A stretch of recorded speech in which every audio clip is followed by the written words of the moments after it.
Let me ask you about the use of GANs in conversational or dialogue systems, particularly in non-goal-oriented dialogues. In social or chit-chat conversations, you have that same problem of there not being necessarily a right response after a given dialogue utterance.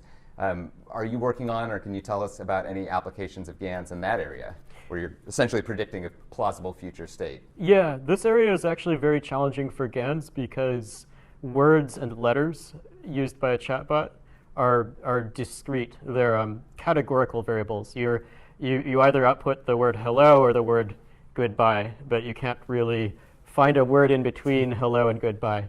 For images, it's easy to output either a dark pixel or a bright pixel or any level of gray in between. A lot of our training algorithms are based on gradually transitioning from black to white by visiting all the shades of gray in between. We don't know how to do that for language yet. So that's one of the key research problems we have to solve for GANs for chatbots. We submitted a research paper about GANs for text to the International Conference on Learning Representations this year. It's called MaskGAN, if you'd like to check it out.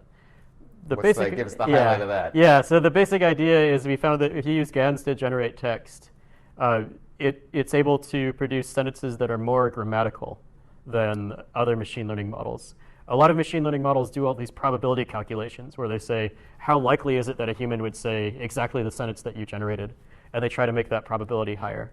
But those probability calculations don't always capture things like whether the sentence actually means anything or whether the grammar of the sentence is correct.